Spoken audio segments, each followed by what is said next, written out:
여러분 안녕하십니까? 라디오 전망대 송유라입니다. 국민의힘 송원석 비대위원장 겸 원내대표가 국민의힘 전당대회 전날로 예정된 국회 본회의 일정을 미뤄달라고 요청했습니다. 연휴가 끝나고 국회가 본격적으로 입법에 나섰기 때문인데요. 주요 법안은 방송 3법 중 남아있는 방송문화진흥법과 한국교육방송공사법, 노란봉투법, 상법 개정안입니다. 더불어민주당의 표만으로도 충분히 통과될 수 있는 상황인데요. 문제는 심상치 않은 지지율입니다. 국정 초반 이재명 대통령의 지지율이 연속 하락하고 있고요. 더불어민주당도 중도, 수도권, 청년층을 중심으로 지지율이 내려가고 있는데요. 특히 지난주에 비해서 호남 지지율이 5% 이상 빠졌습니다. 그에 반해서 국민의힘 지지율은 오름세로 이번 주에는 민주당과 오차 범위 안에 지지율 격차를 가두었습니다. 여러 분석이 있을 수 있겠습니다만 지지율이 여론의 진위를 대변하는가도 짚어볼 문제입니다. 나라를 내란의 소용돌이로 몰아넣은 정당이 사과도 책임도 공당으로서 개혁과 대안도 없다는 것. 국민들은 분명히 용서하지 않았습니다. 다만 정치의 포용과 설득은 사라지고 통합은 내 편과만 하겠다는 태도도 지지율로 드러나고 있는 것이 아닌지 생각해볼 문제고요. 상황에 따라 판단을 유보하고 있지만 때에 따라 합리적 판단을 하는 중도층이 열혈 지지자보다 많다는 것도 기억해야겠습니다. 잠시 후 지지율 변화에 대한 문제를 포함해서 지역의 이슈들까지 정치 한판에서 이야기해보고요. 뉴스 브리핑 정치 한판 대기실까지 준비되어 있습니다. 잠시 후에 뵙죠.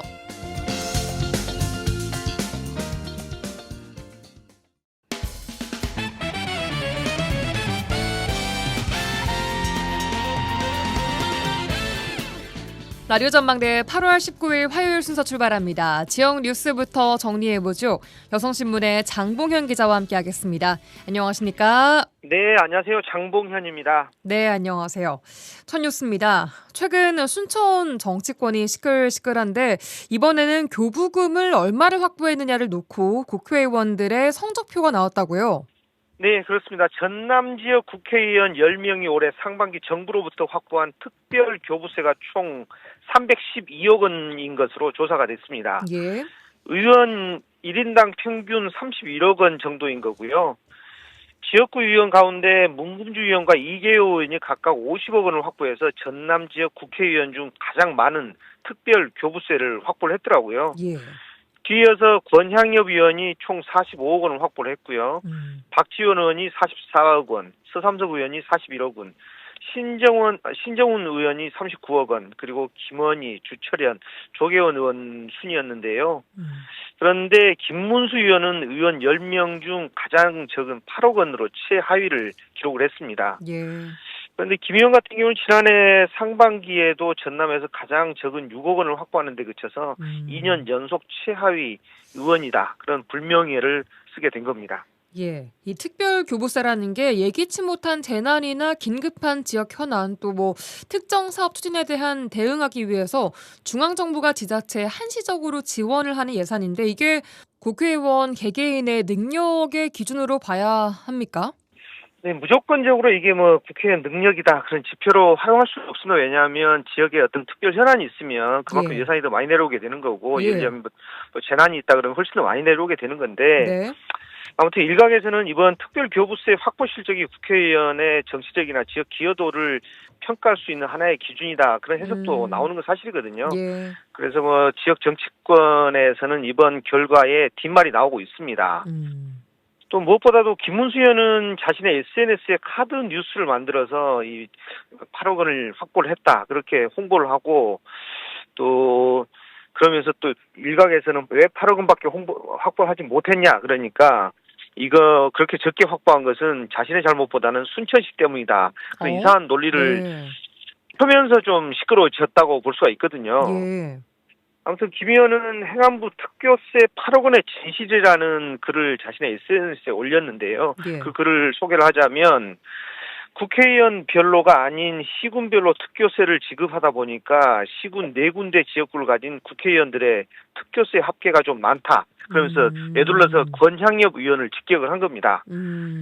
또 순천시가 행안부에 제출한 것을 최대한 더 많이 확보하기 위해 애썼고, 다만 순천시가 좀 더 적극적으로 자신에게 설명을 하고 협력을 요청하고 후속 조치를 적극적으로 했더라면 이 특교세를 더 많이 확보할 수 있었다, 그렇게 적었는데요. 예.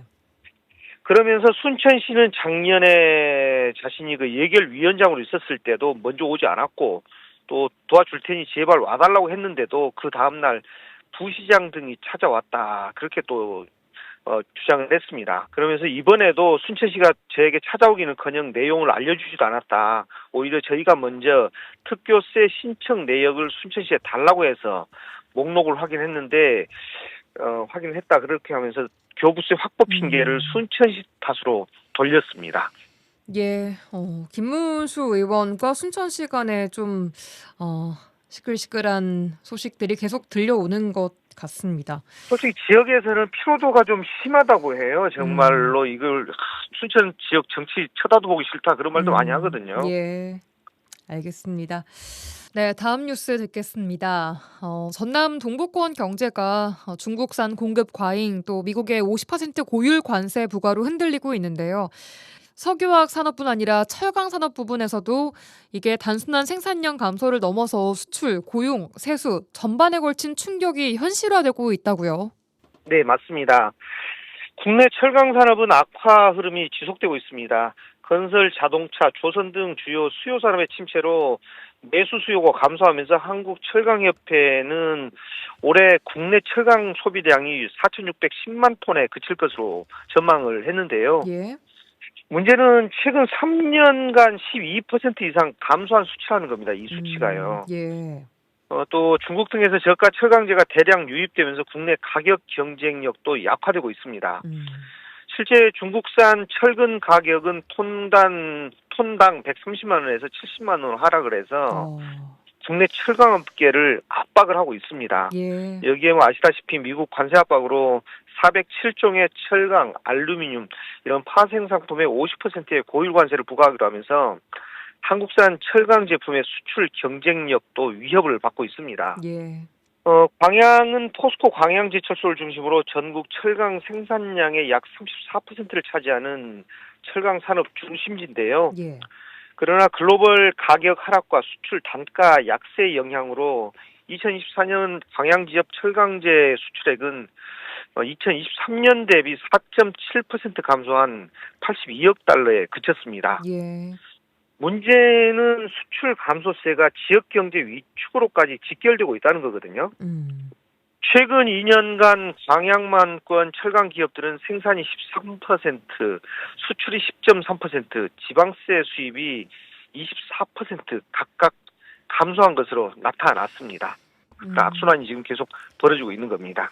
예, 이런 지역의 산업 위기에 대한 해결책이 좀 뾰족하게 나와야 할 텐데 쉽지 않은 모양입니다. 정부가 우선 석유화학 산업에 대해서는 이번 달 안으로 방침을 내놓는다고 했으니 좀 지켜봐야 될 것 같습니다. 자, 마지막 뉴스입니다. 관용차를 사적으로 운행하다가 교통사고를 당한 여수시 비서실장이 검찰에 송치됐네요. 네, 맞습니다. 경찰은 최근 여수시 비서실장을 업무상 배임 혐의로 검찰에 송치를 했습니다. 예. 비서실장은 수백 차례에 걸쳐 관용차를 사적으로 운행한 혐의를 받고 있는데요. 그는 지난 5월 12일에도 출근 시간 관용차를 운전을 하다가 다른 차량과 충돌하는 사고를 당했습니다. 예. 그런데 업무용으로 이용을 했다 그랬었지만 전기차 특성상 충전 시간들이 다 나오다 보니까 개인이 이용한 것이 경찰 조사에서 밝혀졌는데요. 예. 당시 비서실장이 심하게 다치진 않았지만 교통사고 피해 차량인 관용차는 크게 파손이 돼서 폐차를 했고요. 그렇죠. 여수시는 이 비서실장을 대기 발령하고 감찰을 거쳐 징계 여부와 수위를 결정할 방침입니다. 예, 알겠습니다. 오늘 여기까지 듣겠습니다. 뉴스브리핑 여성신문의 장봉현 기자와 함께했습니다. 고맙습니다. 네, 고맙습니다.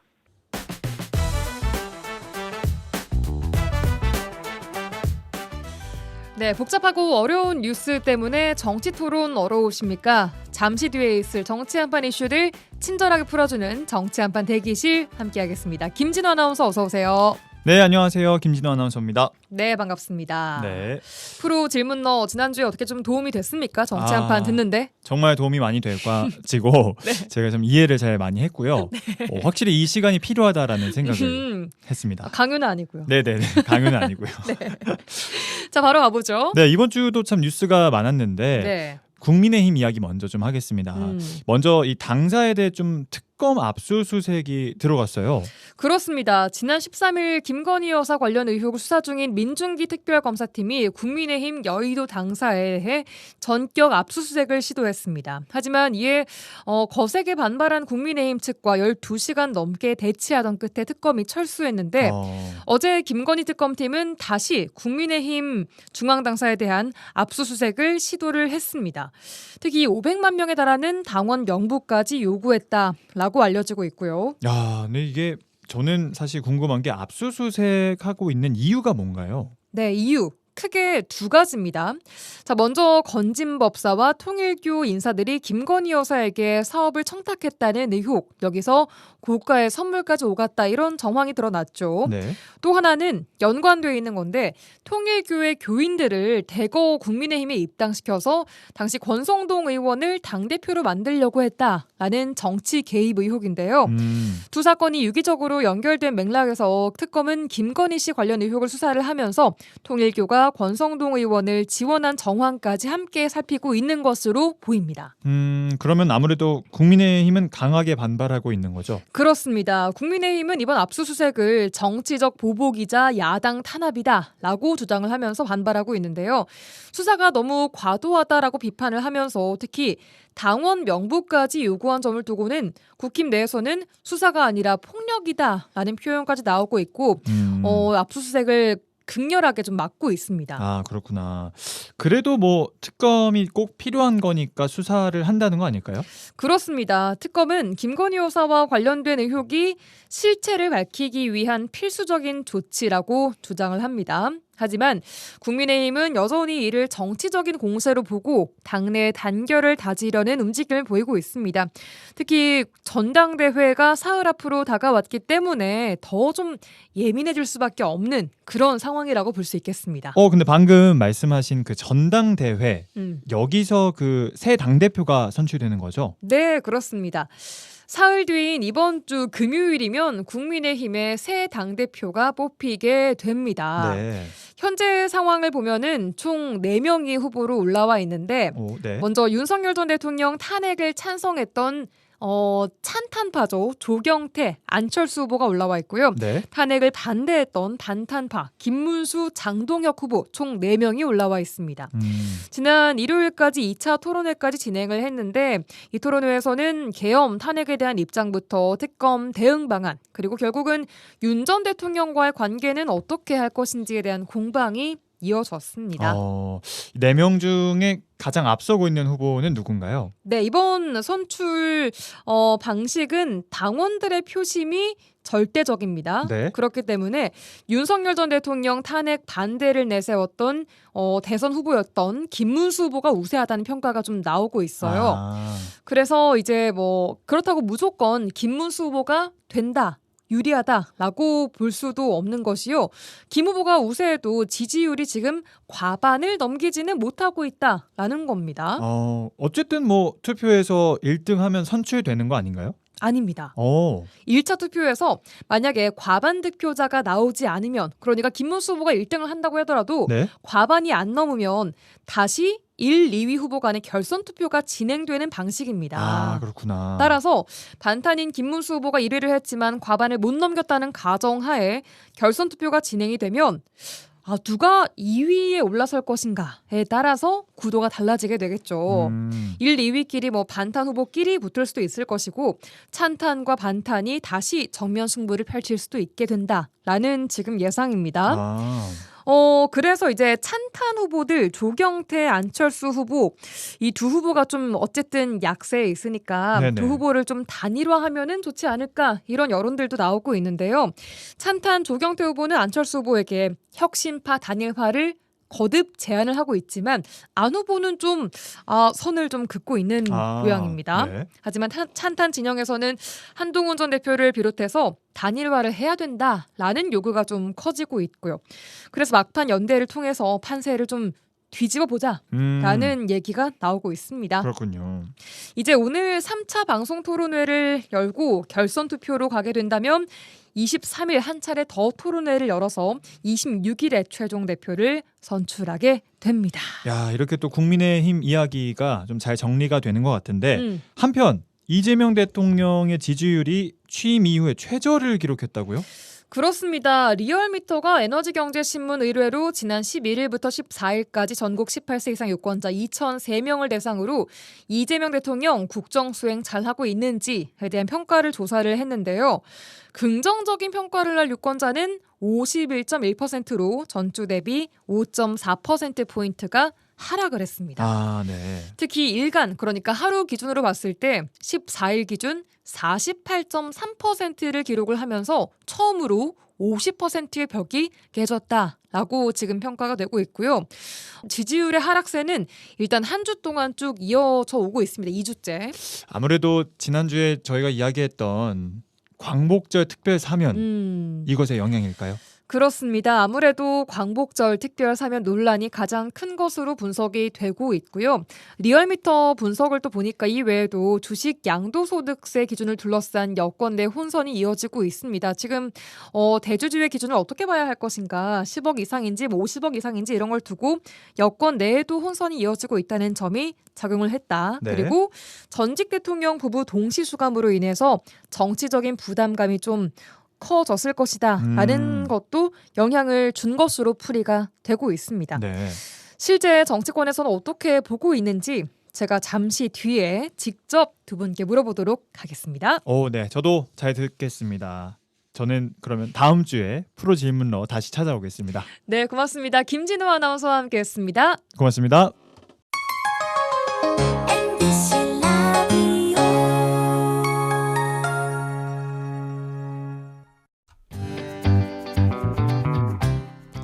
지영민과 함께하는 친절한 시사. 여기는 여수 MBC 송유라의 라디오 전망대입니다.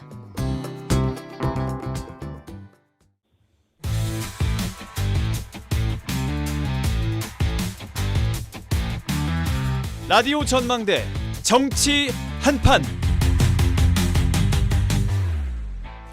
정치 한판 시작합니다. 더불어민주당 서동용 전 의원, 개혁신당 천하람 원내대표 두 분과 함께하겠습니다. 두 분 어서 오십시오. 안녕하세요. 서동용입니다. 네, 개혁신당 천하람입니다. 예, 반갑습니다. 자, 두 분 한 주간 어떻게 보내셨습니까? 서동용 의원님. 예, 저는 이제 지난 주말에도 서울에 다녀왔는데요. 예. 지난 1년간 여순 사건 소송하고 순천대 강의하고 또 라디오 전망대 방송하고 이러면서 지역에서 비교적 조용히 좀 있었는데 예. 최근에 이제 좀 서울 가서 좀 논의할 일이 좀 많이 생겼습니다. 이게 이제 이재명 정부로 출범했고요. 예. 그래서 좀 서울 갈 일이 많아집니다. 여러 사람하고 좀 상의를 앞으로도 좀 더 해야 될 것 같습니다. 예, 중요한 이제 임무를 좀 맡게 되십니까? 어떻게?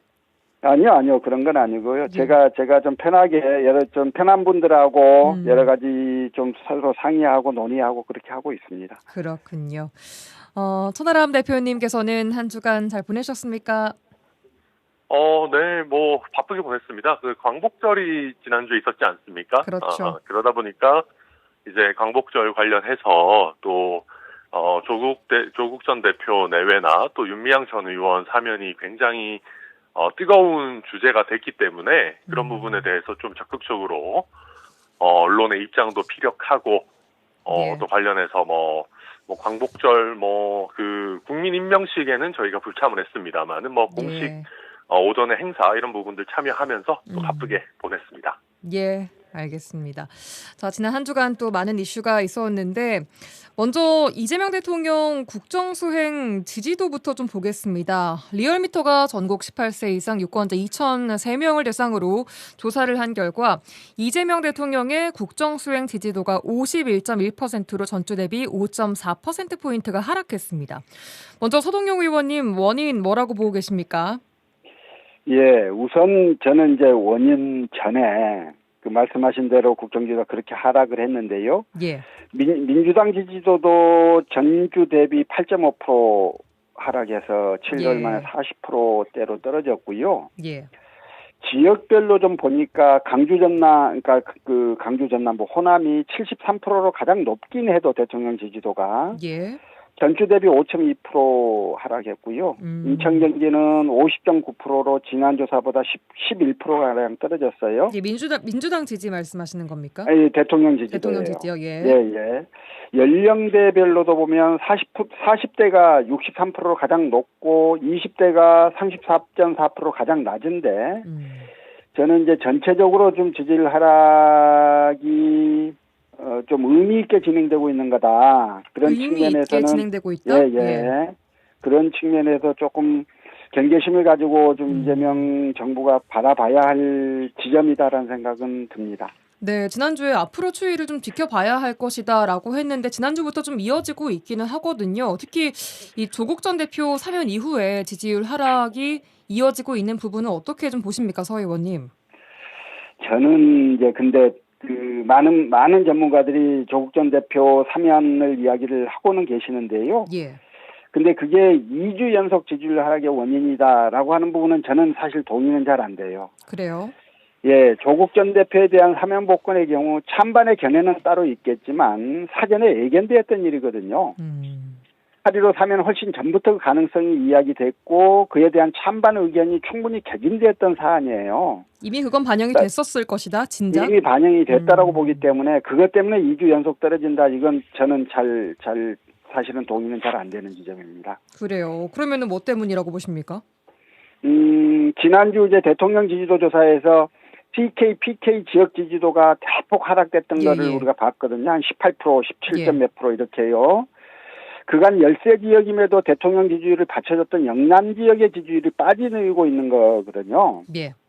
그리고 지금 이번에 보면 이제 그 인천 경기 지역의 지지율 하락 뭐 이런 것들을 보면 그동안 이재명 지지를 이야기했던 보수층들이 이제 빠져나오고 있는 게 아닌가라는 생각이 좀 있어서요. 어느 정도 좀 지지율 조정 과정이 아닌가 저는 그런 생각이 좀 듭니다. 예, 알겠습니다. 선 대표님께서는 지난주에 임기 첫해 지지율을 너무 깎아먹을 무리수를 뒀기 때문이다. 이게 마인드나 태도를 안 바꾸면은 근본적 해결 안 될 것이다 라고 말씀 주셨는데 그렇게 지금 되고 있다라고 분석하십니까? 네, 저도 굉장히 안타깝게 봅니다. 무슨 말이냐면 국민 통합을 말씀하셨던 이재명 대통령이 사실은 진영 논리를 고스란히 답습하고 있다라는 게 나오면서 약한 고리, 그러니까 예전에 뭐 중도 보수 성향이나 아니면 약한 민주당 지지 성향, 뭐 중도 성향을 갖고 계시던 분들부터 이탈하는 겁니다. 그러니까 무슨 얘기냐면 이재명 대통령이 대통령 취임하시면서 계속해서 통합을 말씀하시고 또 뭐 경제정책상으로도 굉장히 오른쪽 깜빡이를 키시는 얘기들 많이 하셨어요. 뭐 코스피 5천이라든지 막 얘기들 많이 하셨는데 막상 뚜껑을 열어보니까 문재인 정부 때 국민들을 분열시켰던 그 진영 대립의 라인을 고스란히 답습하시는 거예요.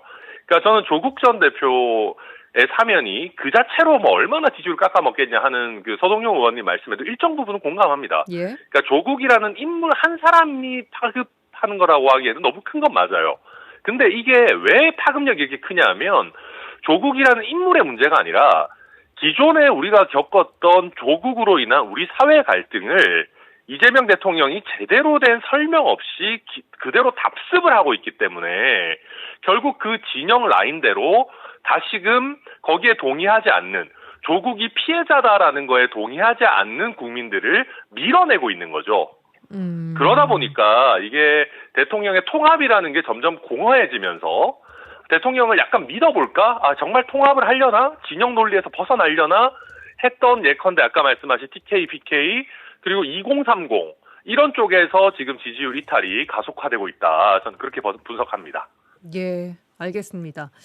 자, 그럼 이번 주 후반과 다음 주 월요일에 있을 한미 정상회담에서 혹시 이 대통령이 좀 꼭 들고 와야 할 성과는 뭐라고 생각을 하십니까? 뭐 외교, 안보, 무역 등 많이 있을 텐데요, 서 의원님.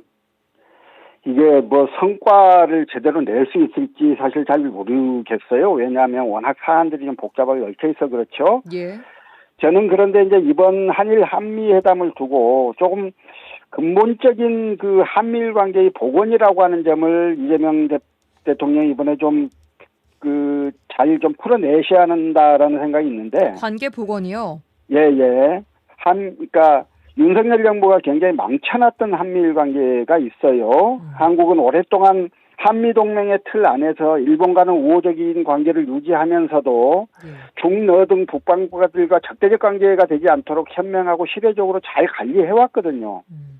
그랬던 걸 윤석열 정부 3년 동안 한미일 동맹이 강화되면서 한국과 일본이 동맹의 틀로 묶였다는 평가를 받는 데까지 나아갔고 한미일과 북중러의 적대적 대립 관계가 형성이 되고 그중에 한국을 끼워넣고 말았습니다. 그래서 이제 이재명 정부에서는 한미 동맹의 관계 속에서도 일본과는 유연하고 실용적인 관계로 전환하고 무엇보다도 북중러 3국과 한국이 적대적인 국가 관계가 되지 않도록 그렇게 인식되지 않도록 하는 관계 정상화를 이뤄내야 하거든요. 이게 이번 한미 한일 정상회담에서 그런 관계 정상화의 기초를 좀 쌓을 수 있어야 해요. 그런 것들을 가지고 오실 수 있으면 큰 성과라고 생각을 하고 나머지 이제 구체적 현안에 대한 거는 미국의 요구의 강도에 따라 좀 달려줄 수 있는 것이어서요. 해당 결과들을 좀 지켜볼 필요가 있겠다 이런 생각입니다. 알겠습니다. 천 대표님은 어떻게 생각하십니까? 방금 이제 서동영 의원님 말씀하시는 게 이제 민주당에서 조금 문재인 정부 당시에 예전에 이제 조금 뭐 외교 정책 쪽을 가야 된다고 생각하시는 많은 의원님들도 말씀하시는데요. 아마 쉽지 않을 겁니다. 왜냐하면은 이재명 대통령 같은 경우는 오히려 미국에 내가 안티 아메리카가 아니다. 그러니까 미국의 적대적인 인물이 아니다라는 거를 더 적극적으로 설득하고 싶을 거예요. 결국 이게 집권을 하고 났을 때 미국과의 관계에서 마이너스가 아니냐 이런 우려들이 지금 집권 세력 내에서도 상당히 있는 것 같거든요. 아마 이번에 한미 한일 정상회담을 하면서 아니 그렇지 않다. 나는 뭐 어떻게 보면 자유민주주의 진영에 굉장히 충실한 또 뭐 한미동맹 굉장히 중요하다. 그런 거를 더 보여주려고 할 수 있기 때문에 미국 같은 경우에는 최근에 이제 중국에 대해서 어느 정도 대한민국이 강경한 입장을 취해줄 수 있느냐 이런 것들 되게 중요하게 보기 때문에 지금 그런 것들을 미국 가가지고 미국이나 일본에 가서 우리는 중국과의 관계도 중요해. 우리 좀 봐줘. 이런 얘기 할 수 있는 분위기는 아마 쉽게 안 나올 것이다. 그렇게 봅니다. 예, 알겠습니다. 자, 이어서는 이제 조국 전 대표 사면 이후 좀 얘기를 해보겠습니다. 사면되자마자 SNS 정치를 시작을 했고 국민의 정치적 선택을 구할 것이다 라고 했습니다. 사면 이후에 조국 전 대표의 행보는 좀 어떻게 보고 계십니까? 천 대표님. 뭐 사람 안 변하시는 것 같아요. 안 변하시는 것 같고 된장국 올린 거 보고 그렇게 말씀하셨던데. 네. 된장국. 아니 뭐 맞아요. 조국 혁신당에서 많은 분들이 뭐 고기 안 먹었다고 한 적 없다. 그리고 조국 대표도 뭐 어디 그 뉴스공장인가요? 나오셔가지고 뭐 고기 먹었다. 그럴 수 있죠. 저도 그 자체를 그렇게 뭐라고 하는 건 아닙니다. 그런데 뭔가 이제 예전에 조국 대표의 행각과 다 연결이 되는 거죠. 뭔가 굉장히 본인은 서민적이고, 뭐, 가재, 붕어, 개구리로 살아도 괜찮아. 모두가 다 강남에 살 필요는 없어. 모두가 다, 뭐, 좋은 학교에 갈 필요는 없어. 그래 놓고 본인은 뭐, 그 아들, 그 오픈북 시험 막 온 집안이 달라들어가지고, 부정행위 해가지고 같이 쳐주고 있고, 무슨 그 인턴십 증명서 같은 거 위조해가지고 딸 의대 보내고, 이런 것들을 보면서, 야, 이 사람은 정말 보여지는 것과 실제가 참 다른 사람이구나. 이런 느낌을 많이 국민들께 줬었는데, 이번에도, 한우를 드시고, 그 다음에 이제 후식으로 나오는 된장죽 같은 거를 찍어서 올려놓으시면, 그냥 모르는 사람이 보기에는, 된장찌개 드셨나 보다. 근데 이제 거기 사진 끄트머리에 보니까 뭐 미슐랭 이렇게 써 있더라고요. 그래서 사람들이 찾아보니까, 여기 되게 비싼 한우집이더라. 글쎄요, 저는 이 사진 한 장 올린 거, 이번 동영상 하나 올린 거에, 조국 대표가 뭐 무슨 얼마나 큰 잘못이 있다 이런 건 아닙니다. 그냥 이런 걸 봤을 때 예. 정말 사람 안 변하고 뭔가 보여지는 것과 실제의 간극이 굉장히 큰 사람이구나라는 걸 다시 한번 떠올리게 되는 계기가 되지 않았나. 예. 저는 그렇게 평가합니다. 예, 서동영 의원님 조국 전 대표 사면 이후에 이제 SNS 행보도 시작하고 했는데 어떻게 보고 계십니까? 정치하는 사람이 SNS 하고 뭐 당연하지요. 정책 입장과 포부를 밝히는 거 당연한 일이고. 네. 그 식당 사진 그리고 그 사람을 믿게 보려면 한정없이 믿게 보이는 거고 끝없이 문제점을 찾아서 또 과거의 어느 거와 연결시켜서 비난하고 조롱하고 할 수 있는 건데요. 정치 지도에서 우리가 그런 것밖에 할 이야기가 없는가 싶기도 해서 조금 안타깝기도 했습니다. 예, 일단 조국 전 대표는 어쨌든 본인에게 주어진 나름의 정책 소명이 있다고 믿는 사람이고 또 본인의 이름과도 비슷한 당인 조국 혁신당을 꾸려서 좀 끌고 있던 사람이기 때문에 그 본인의 정치적 미래를 위해서도 또 조국 혁신당의 생존과 그 번영을 위해서 해야 할 일들이 많을 거고 그런 것들을 위해서 차근차근 좀 하나하나 좀 해나가고 있는 것 같다라는 생각은 들었습니다. 예, 국민의 정치적 선택을 구할 것이다라고 했는데 이후에 서울시장, 부산시장, 인천 계양을 지역구 등 여러 말들이 나오고 있습니다. 서 의원님 어떤 선택을 하게 될까요? 조국 전 대표가? 제가 잘 모르겠고요. 예. 기준은 있을 거예요. 본인의 정치적 미래, 정책 입지와 조국 혁신당의 강화라고 하는 그 두 과제를 달성하기에 가장 좋은 선택을 하지 않을까 싶고요. 예. 현재로서는 말씀하신 그 세 개 중에 어떤 걸 선택할지는 아직은 좀 점치기는 쉽지 않습니다. 세 개 중에 하나를 선택하긴 할 거라고 보십니까? 그럴 수도 있고 아닐 수도 있는데요. 일단 그 당의 입장에서 보자면 선거를 잘 치르는 게 지방선거를 잘 치르는 게 훨씬 더 중요한 문제일 수는 있는데 본인이 후보가 돼서 선구적으로 뭔가 이게 치고 나가는 모습이 당 전체의 지방선거를 잘 치는데 도움이 된다고 생각하면 그런 그 구체적 본인의 선택들을 할 수도 있을 것 같고요. 저는 지금으로서는 그 셋 중에 하나일 것 같습니다만은 출마할 가능성은 좀 더 높겠다 하는 생각은 하고 있습니다. 예, 지난주에 합당은 당장은 아니고 지방선거 조국당 이름으로 치를 것이다라고 하셨거든요. 생각 그대로이십니까, 서 의원님? 그건 조국 혁신당 입장에서 이제 대선 전에 합당을 하려고 할 거예요. 근데 지방선거 전에는 아니다. 조국 전 대표로서는 내년 지방선거에서 일정한 성과를 거둬서 몸값을 크게 올릴 필요가 있지요. 그 몸값을 기반으로 민주당과 협상을 통해서 합당을 추진할 필요가 있는 거고요. 그래야 다음 대선에서 법여권 후보로 자리매김할 가능성이 크니까요. 알겠습니다. 그래서 이제 조국당은 그런 그 프로세스를 갖고 있을 거다 이렇게 생각이 듭니다. 네. 천 대표님도 또 지난주에 합당에 대해서 당장은 하지 않을 것이다. 특히 민주당이 지금 당장 굳이 원하지 않을 것이다 라고 하셨습니다. 네. 그대로이십니까, 생각은? 예, 그렇습니다. 지금 민주당 내에서 일부 의원들은 합쳐야 된다 이런 말씀들 하시고 있는데요. 대부분의 의원들은 아직 대선이 많이 남았잖아요. 예. 그러니까 약간 좀 두고 보자 이런 식이에요. 그러니까 예컨대 지금은 이제 조국 대표가 어쨌든 최근에 사면도 됐고 굉장히 핫한 인물이다 보니까 주목을 굉장히 많이 받고 있는데요. 사실 조국 대표가 수감되기 직전의 상황만 봐도 지난 총선 때는 굉장히 주목을 많이 받았습니다만은 이게 조국혁신당이 어쨌든 거대 양당은 아니다 보니까 이게 국회 일정이 진행되면 진행될수록 이 관심도가 좀 떨어집니다.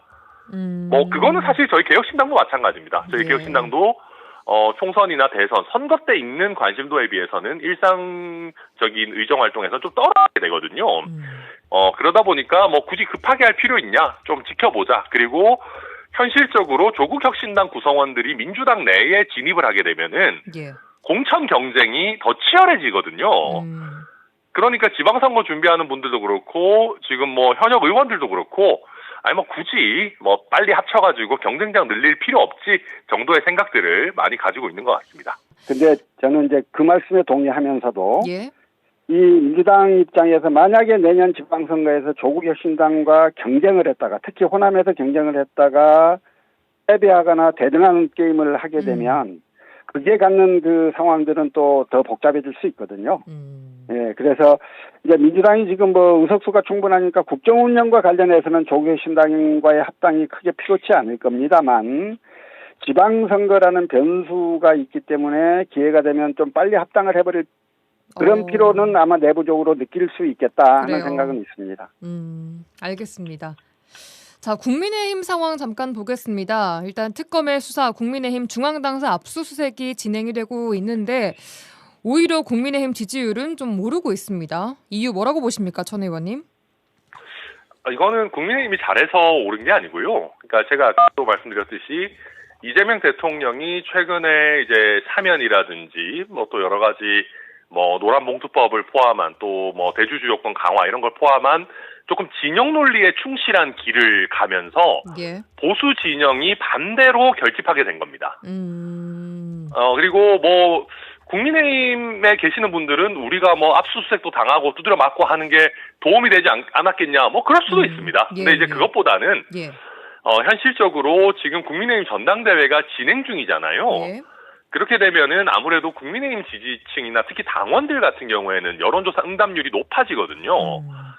그런 어떤 지금 시기적 상황 그리고 이재명 대통령의 굉장히 강한 진영주의적 행보 이런 것들이 붙어서 나온 거고요. 근데 여기서 이제 가장 큰 문제는 국민의힘에 계신 많은 분들이 실제로 그 당대표 최고위원 선거 나온 분들도 보니까 예. 봐라 우리가 열심히 똘똘 뭉쳐가지고 이재명 정부하고 막 싸우고 이렇게 하니까 지지율 오르지 않냐. 내부 총질하지 말고 뭐 무조건 뭉쳐서 가야 된다 이런 식의 얘기들을 하시는데 이게 반탄파에서 그런 거 나온 보면- 건가요? 그렇죠. 예. 그 당 내부의 뭐 최고위원 후보들이나 이런 것들 보면 나와요. 근데 이제 그렇게 가면 이제 죽는 거죠. 왜냐하면 자기들이 잘해서 오른 게 아닌데 예. 자꾸 이렇게 또 착각의 늪에 빠지니까 참 한국 정치가 서로 못하기 경쟁 정말 이 비호감 카르텔이라는 게 엄청나다. 저는 뭐 그런 거를 다시 한번 보고 있습니다. 서 의원님께서는 어떻게 보십니까? 그 지역적으로는 영남 쪽에서 그리고 보수층에서 이재명 대표에 대한 지지도가 조금 빠지고 일정한 조정 과정을 거치는 것들이 거기서 빠진 사람들이 이제 국민의힘에 대한 지지로 좀 전환한 이런 거가 아닌가 싶고요. 예. 다만 저는 이제 그 전하람 대표가 계속해서 이재명 대표의 진영주의 정치 이야기를 하는데 대통령 예. 저는 뭐 그렇게까지 지속적으로 또 이야기해야 할 만큼 진영주의 정치를 펼치고 있는가에 대해서는 뭐 동의할 수 없다는 말씀을 드립니다. 알겠습니다. 자, 국민의힘 당대표 선출 사흘 앞으로 다가왔습니다. 김문수 후보의 우세 속에 이변은 없을 거라고 보십니까, 천 대표님? 네, 장동혁 후보가 좀 많이 치고 나오다가 요즘은 또 조금 주춤하고 막판이 되니까 또 그냥 뭐 대세론 같이 김문수 후보 쪽으로 가는 것 같아요. 근데 네. 한 가지 변수는 국민의힘 전당대회는 이제 결선 투표 제도가 있습니다. 그러니까요. 1차 투표에서 그래서 과반 득표를 할 수 있을지가 김문수 후보가. 저는 못할 것 같아요. 그래요? 한 40%대 정도 나오지 않을까 싶고. 예. 조경태, 안철수 두 분 합쳐서 한 25%는 있다고 저는 보여지거든요. 예. 그러면 뭐 아슬아슬하게 잘하면 될 수도 있겠지만 저는 한 40% 중반 정도 가지 않을까 싶고요. 그럼 2위가 누가 되냐에 따라서 중요할 텐데요. 네, 그래서 저는 김문수, 장동혁 두 분이 결선 갈 가능성이 높다라고 현재로서는 전망이 되고. 예. 근데 이제 그렇게 되면은 뭐 당은 좀 이상한 길로 가는 건데. 예. 약간의 변수는 생기죠. 왜냐하면 장동혁 후보도 윤어게인 뭐 본인 아니라고 하지만 예. 윤어게인 쪽의 지지를 받고 있고. 그럼에도 불구하고 김문수 후보보다 조금 젊고 새로운 이미지가 있기 때문에 조경태, 안철수 후보를 지지했던 분들이 김문수보다는 장동혁 쪽으로 갈 가능성이 있어요. 그렇게 되면은 결선에 김문수, 장동혁 두 분이 간다 그러면 또 의외의 결과가 펼쳐질 가능성도 약간은 남아있다. 근데 이게 우리 정치하는 사람들끼리 보는 거지 뭐 솔직히 두 분의 요즘의 스탠스를 보면 김문수가 되든 장동혁이 되든 뭐 그렇게 큰 희망이 있나 그렇게 보여지긴 합니다. 조경태, 안철수 후보 막판 단일화를 할 경우에는요? 나름의 어떤 이슈는 되고 아주 미미한 컨벤션 효과는 있을 겁니다. 그래서 저는 당연히 두 분 단일화 하셨으면 좋겠다고 생각하고 예.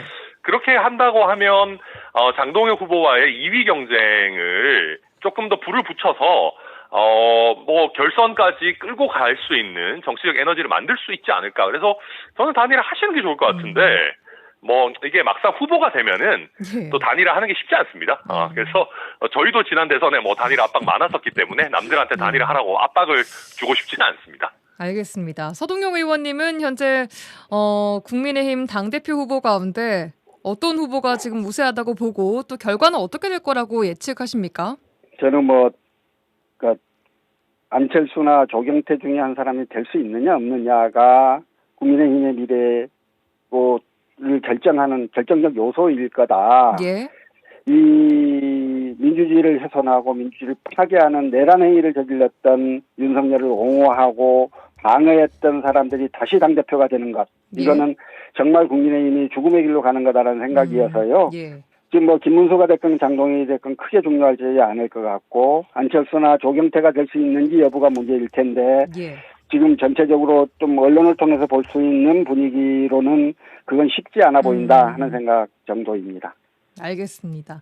자, 짧게 개혁신당 이야기 좀 보겠습니다. 정청래 민주당 대표가 개혁신당 이준석 대표와의 상견례까지 패싱을 했고 지난 주말 말씀하신 것처럼 국민임명식의 개혁신당 불참했습니다. 민주당을 제외한 소수 야당과도 현재 연대는 지금 하고 있지 않은 것 같은데 혹시 앞으로 국민의힘과의 연대 가능성 열어두고 있는 겁니까? 천 의원님. 저희 개혁신당 입장에서 말씀이시죠? 예. 아마 지금 이제 그 서동영 의원님 말씀처럼 뭐 조경채, 뭐 안철수 이런 분들이 당대표가 된다 그러면 조금 더 대화의 폭이 좀 넓어지지 않을까 싶어요. 대화의 폭이 넓어진다는 것은 뭐 함께할 수도 있다라는 겁니까? 뭐 꼭 뭐 합당을 한다 이런 의미가 아니고요. 뭐 예. 예를 들면 이런저런 이슈들을 대응할 때 예. 뭐 같이 협업도 할 수 있고 뭐 서로 대화를 좀 늘려갈 수도 있겠죠. 근데 예. 지금 돌아가는 상황을 보면 그럴 가능성이 안타깝게 그렇게 높아 보이지 않기 때문에 뭐 김문수, 장동혁 이런 분들이 당대표가 된다 그러면 솔직히 뭐 당 지도부 차원에서 뭐 소통이 제대로 되겠습니까? 그래서 그런 거는 저희 크게 기대하지 않고 요즘은 어쨌든 국민의힘 내부에서도 지금 현재 국민의힘 내지는 크게 봐서는 보수 정치의 문제점을 느끼는 분들이 있기 때문에 뭐 그런 분들이 문제의식을 느껴서 개혁신당과 소통을 하겠다라고 한다면은 뭐 그 문까지 닫아놓을 필요는 없지 않나 정도로 생각하고 있습니다. 예. 자, 알겠습니다. 마지막으로 지역 이슈 짧게 하나만 더 보겠습니다. 석유화학업계 위기와 대응에 대한 이야기 계속 나오고 있는데 정부가 늦어도 이번 달 중에 석유화학 산업의 구조 개편 방안을 발표할 것으로 알려지고 있습니다. 자, 큰 틀은 기업의 자발적인 구조 조정에 지원을 하겠다. 즉 기업들이 각자 자발적으로 사업을 정리하는 등 결단을 내리면 그 다음에 정부가 이제 그러면 각종 지원을 하겠다라는 건데 정부의 방향 어떻게 보십니까, 서 의원님?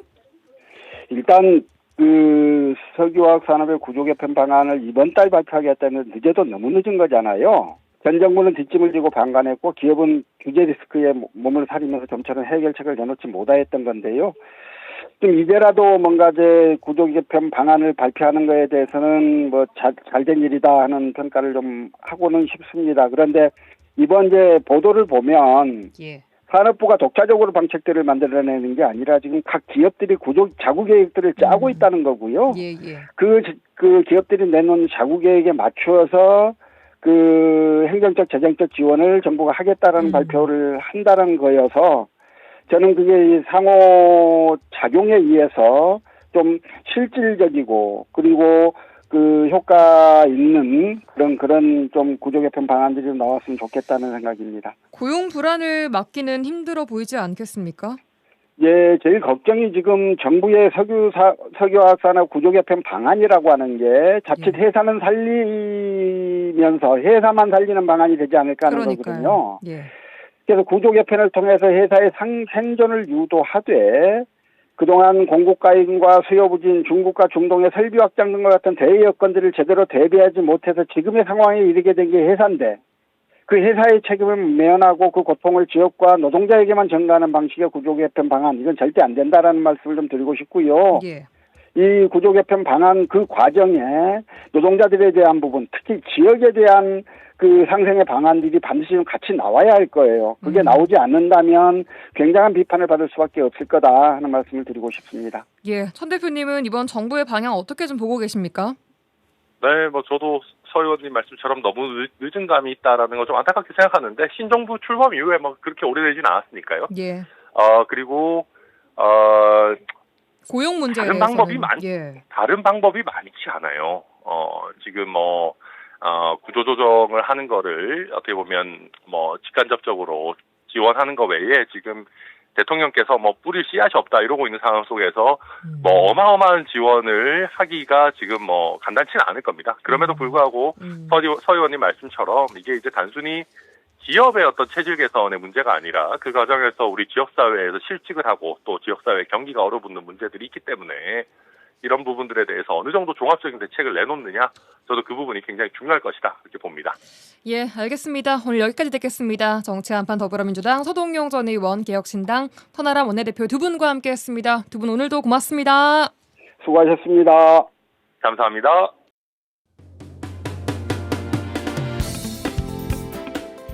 라디오 전망대가 8월 19일 화요일에 준비한 내용은 여기까지입니다. 저는 내일 돌아오겠습니다. 구성 이선화, 연출 송유라였습니다. 고맙습니다.